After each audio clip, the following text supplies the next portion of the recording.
And one point I make in the main presentation is that this report did not include or recognize what I call the 5 key words that Srila Prabhupada gave in his response that totally unlock what his real and actual response was to their question. These 5 key words have been missed, as far as I can tell, by all who have studied this issue for over 43 years. Watch the full presentation to know and learn why understanding and applying these 5 keywords changes everything. Those 5 keywords demolish the GBC stand on this issue and bring us only to accept that the Ritvik system path is the path that Srila Prabhupada wanted us to traverse. So after the May 28th meeting, the GBC were only expecting that when Srila Prabhupada gives the names of the men he will soon select, those men will become Srila Prabhupada's successors and the next gurus in our line. Based on that, it was based on that GBC report, and this was the only thing that they were expecting. Yet, when Srila Prabhupada finally selected these 11 men, he did so in this July 9th letter, and he only instructed them to become his Ritvik representatives, who would perform the ceremonial aspects of the initiations on Prabhupada's behalf, where Srila Prabhupada would remain the actual initiator guru. For these reasons, the GBC men, for reasons that these GBC men didn't consider, Srila Prabhupada wrote nothing about those men becoming actual gurus ever. There was absolutely no mention of this. And then, of all things, Srila Prabhupada wrote that this was to be the system henceforward. And on top of that, Srila Prabhupada asked that this letter be mailed out to all of his temples. Well, what would that mean if all his devotees wind up reading only this? And they'll come to the conclusion that this is the one and only thing that Srila Prabhupada had instructed, that this was the only thing he wanted in regard to how he wanted initiation to be conducted after he departs. At first, the GBC was going to obey Srila Prabhupada's request and mail this out to the temples, but just before the letter was sent out, it appears that they got to talking and decided, no, we can't send this letter out. No way. That would be a really bad idea. Why? Because a small handful of GBC men were convinced that this letter would mislead everyone. It would confuse everyone. The rank and file members would only take it that these 11 men who are listed here were just to be Ritvik representatives, henceforward, even after Srila Prabhupada departs. Well, these GBC men, they knew better than this. They knew that this was not what Srila Prabhupada really wanted. How did they know this? Because they had the official GBC record of what Srila Prabhupada had supposedly said on May 28th, that he would select men who were to become actual gurus. So they saw this letter as being lacking, and that it would just mislead everyone, and to reach all the wrong conclusions. If devotees see this letter, they just won't believe or accept it when the GBC tell them that Srila Prabhupada really wanted these 11 men to become actual gurus. And so a small handful of GBC men decided that it's going to be best for ISKCON that they simply don't mail this letter out. They'll just keep it to themselves, keep it hidden from all the other members. But what actions did this really amount to? I'm sure that these GBC men didn't realize it at the time. They just weren't thinking. But the bottom line is those decisions and those actions amounted to nothing less than their total disobedience to Srila Prabhupada. Those actions amounted to no less than an offense to the pure devotee. There is no other way to sugarcoat this. It appears at the time that none of these GBC men considered it in this way, nor does it appear that they considered the possibility that it might have been the GBC secretary who misunderstood what Srila Prabhupada had said on May 28th, and that he had written a very misleading record of what he had mistakenly thought Srila Prabhupada had said. They didn't consider that this letter may actually have been the system that Srila Prabhupada settled on as the system that he wanted for after he departs, and that it was they who were the ones who were misled. They gave this no such consideration at all. Rather than at all thinking that they may have been the ones who were misled, it appears their first and only thought was that it was Srila Prabhupada's letter that was misleading and lacking.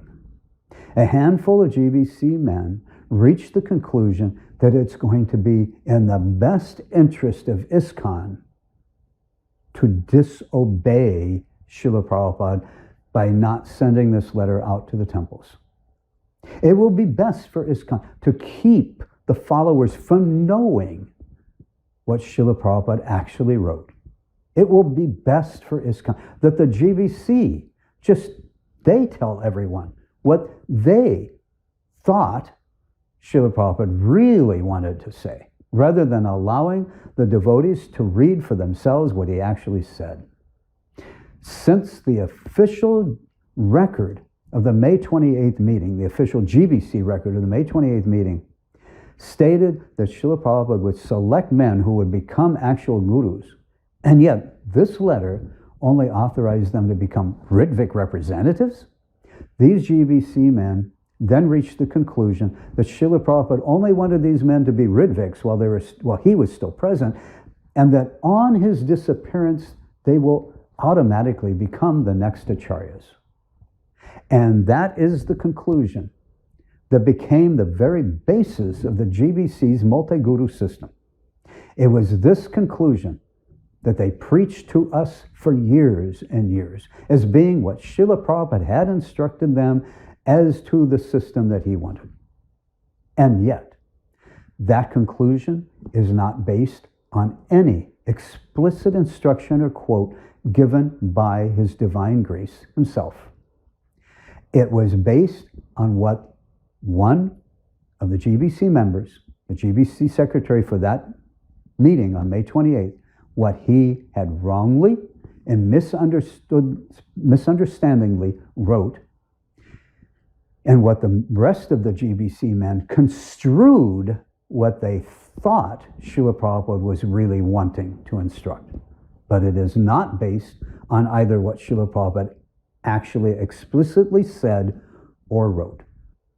And yet, these very same men who formulated that conclusion that became the very basis of the GBC's guru system in ISKCON were none other than the very same men who had decided to disobey Srila Prabhupada by not sending this letter out because they thought this letter would mislead everyone. And so it was. These were the circumstances surrounding how the GBC reached their conclusions on this issue.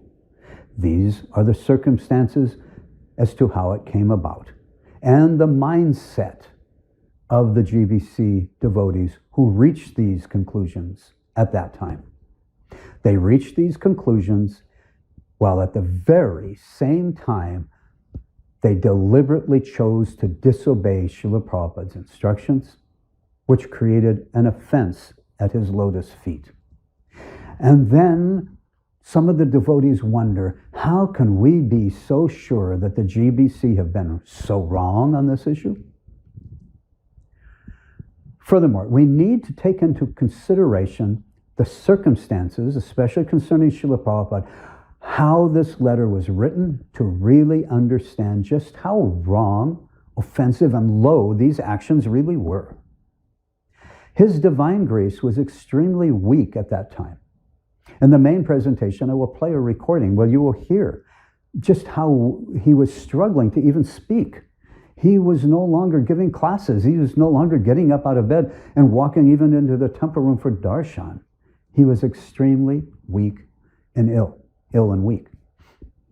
Yet he exerted himself by meeting with his personal secretary, Tamal Krishna, in multiple meetings spanning several days to assure that the message stated in this July 9th letter was the exact message he wanted his devotees to know and to read for themselves then, at that time, in July of 1977. Tamal wrote draft copies to which Srila Prabhupada would make changes until he was satisfied with the message it conveyed. This letter, this July 9th letter, was the message on this topic that Srila Prabhupada himself wanted all his disciples to know and understand. This letter was not done in one quick session, but it was done in multiple sessions spanning several days. We need to compare this with his other general letters.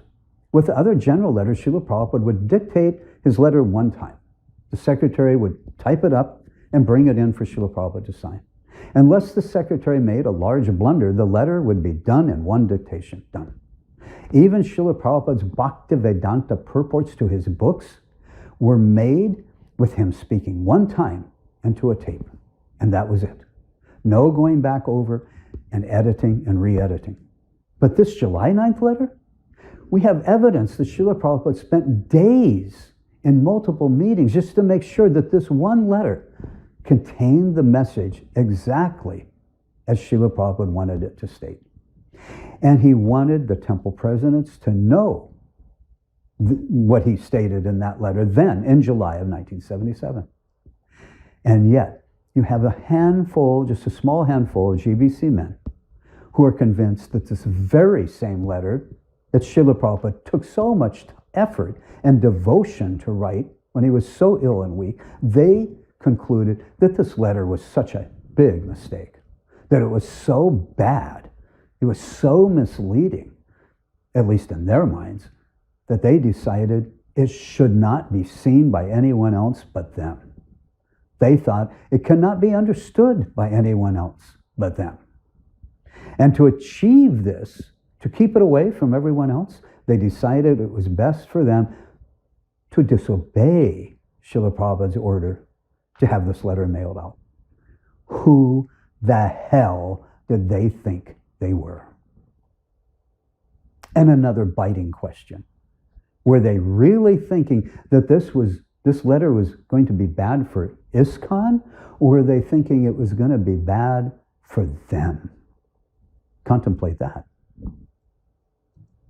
It was not what Srila Prabhupada had wrote that would mislead us. It was the disobedience of these GBC men who wound up totally misleading everyone, including themselves. They got this whole topic all wrong from the very start. Some, or maybe the majority who will be watching this, will be shocked and are disturbed that I could dare say such things about these GBC men. They, or you, jump to the conclusion that I'm just making this all up out of envy, that I'm falsely attacking the character of those GBC men, only because I am envious and just an envious, disgruntled, and bitter devotee. What can I say? As you will see in the course of this presentation, I also glorify these very same men for the great services they rendered Srila Prabhupada. My motive is not to find fault. My desire is not to blast the GBC. My motive is just to report the truth and give important and pertinent information that is needed and required for anyone to fully understand this issue and come to a fully knowledgeable conclusion. If this is what happened, and it is, then everyone needs to be aware of it and factor these facts into their understanding and conclusions. To stay silent about this, just to sweep it under the rug and pretend none of it ever happened, that is not going to lead us to the real truth, and it will not help anyone or the society. It is very pertinent and very important that we know that the same men who decided on the basis of the GBC's multi-guru system, it is imperative to know that at the very same time they reached their construed conclusions on this topic, they were engaged in committing Guru Aparad by deciding it was best to deliberately disobey Srila Prabhupada and prevent the society from knowing what he, His Divine Grace, A.C. Bhaktivedanta Swami Prabhupada, wanted us to know. Obviously, this isn't part of ISKCON's history that is presented or discussed in temple meetings or during Bhagavad Gita or Bhagavatam class, although it should be, because it is not only very much a part of ISKCON's history, it is an important part of Prabhupada's history. And this needs to be known and factored in order to really understand this most important issue. Some will reject the idea that those GBC men of 1977 could have made any such decision like this, to knowingly disobey or go against Srila Prabhupada's instructions like this. Then why else was this letter never mailed out when it was Srila Prabhupada's order for it to be sent out? And why else had the GBC deliberately kept it from us for so many years?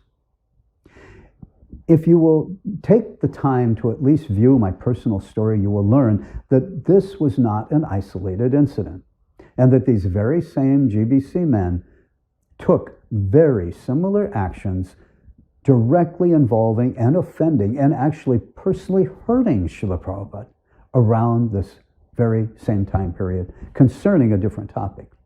I will present sufficient evidence in the main presentation to verify that. Yes, sadly, and with a heavy heart, I have to inform that they were fully capable of making such offensive decisions and taking actions directly against Srila Prabhupada at that time. They not only did this one time, but I personally know of at least that one other time as well. These incidents did take place. They are a part of our history. They are part of Srila Prabhupada's history. They are not good things. But if we really, really, really want to really know the real truth about this issue, then we, all of us, the rank and file members, the current and past GBC members, all of us, need to know the real and whole story surrounding this issue and confront the demons of our past. In part, that is what this presentation is aiming to do.